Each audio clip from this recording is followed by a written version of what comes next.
Estamos recebendo aqui no estúdio do Jornal Regional, especialista em cirurgia, traumatologia, bucomaxilofacial, Dr. Rodrigo Gadotti. Olá, doutor, obrigado pela sua presença. Hoje o assunto é implantes. Exatamente. Olá, Marcelo, tudo bem? Tudo bem, o senhor? Pois é, a gente vai falar exatamente sobre os implantes, que é a devolução do sorriso para o paciente, né? Tirar aquela dúvida que o telespectador tem. Quando que eu devo botar o implante, doutor Rodrigo? Eu sempre digo, o implante foi feito para as raízes que estão perdidas ou já foram removidas, e não foi feito para substituir dentes ou raízes que possuem ainda condições de ficar em boca. Ou seja, o implante ele é um substituto artificial para uma raiz de um dente que não existe mais ou para uma raiz que está perdida, seja por doença de gengiva, seja por cárie, seja por fratura, que cada vez mais as fraturas estão presentes no dia a dia do consultório.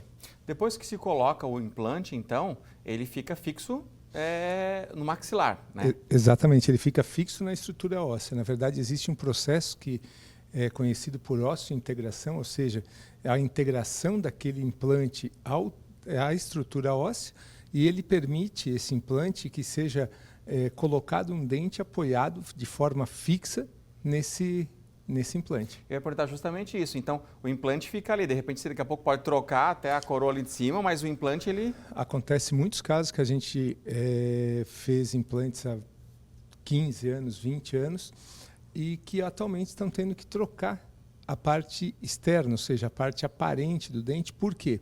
Porque muitas vezes os demais dentes acabam tendo modificação na posição, acaba tendo modificação na coloração, acaba tendo a evolução da arcada dentária, acaba alterando algumas coisas que foram feitas para aquele período específico. E em outros casos, não. Outros casos, ainda os implantes com 15... Implantes, quando eu falo as coroas, com 15, 20 anos, não precisa ser absolutamente mexidas em nada. A coroa, doutor Rodrigo, ele é porcelana? Geralmente, a coroa sobre implante ela é feita de porcelana, para a gente falar de uma maneira mais genérica. Mas hoje existem vários tipos de material que vão desde a zircônia até a cerâmica. A minha dúvida sempre foi, esse material é mais resistente que o próprio dente?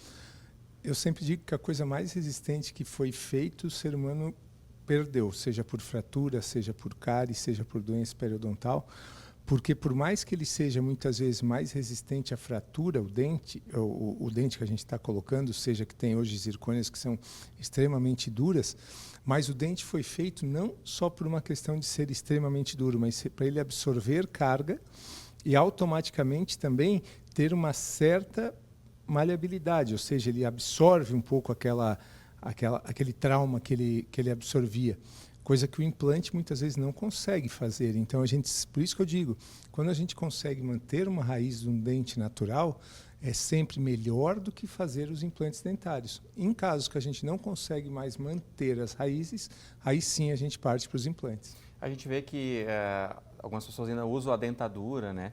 Que machuca, que tem uma série de problemas. Os implantes, eles vieram para dar mais qualidade de vida e até uma autoestima melhor, né?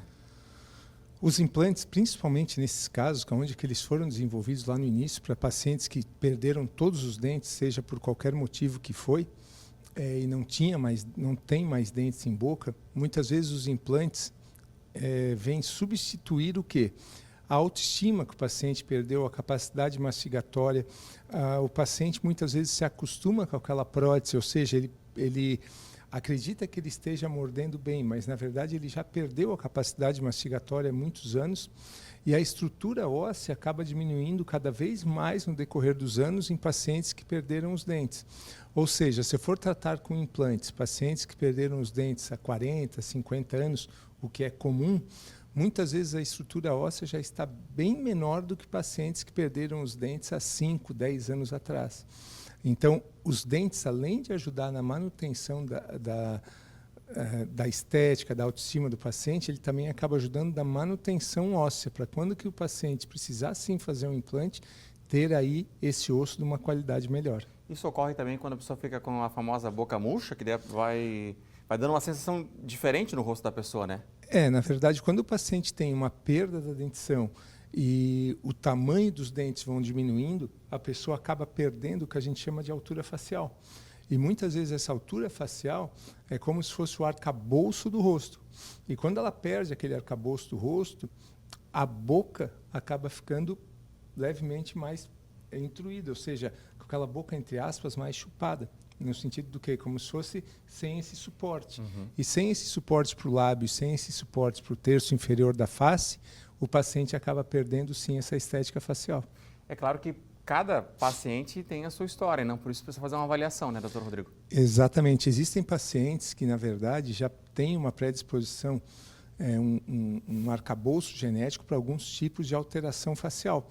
Mas hoje, a grande maioria dos pacientes, a gente pode melhorar isso, ou praticamente todos.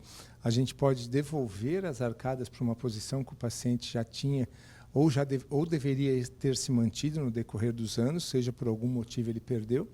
E os implantes, eles vêm dessa maneira para substituir essa arcada, para substituir esses dentes perdidos e melhorar, de maneira geral, toda essa autoestima para o paciente. E também a parte da alimentação, né? Porque se você não mastigar direito, rapaz, lá no estômago lá você vai ter um problema. Então, a boa saúde começa pela boca. Esse é o termo mais certo, né? Uma saúde ok começa pela boca. E por que a gente fala isso? Porque uma capacidade mastigatória adequada, uma capacidade... Porque a gente fala, quando a gente fala em manutenção da estrutura da arcada, com esses implantes ou não, o paciente devolve estética, devolve função, e quando fala em função não é só mastigação, é a capacidade respiratória, é a capacidade do selamento labial, é uma série de fatores que vêm junto com isso e vêm favorecer a vida do paciente. Doutor Rodrigo, muito obrigado pelas suas informações, muito importante para a gente tirar as dúvidas dos telespectadores. Eu que agradeço, Marcelo, muito obrigado. Boa semana.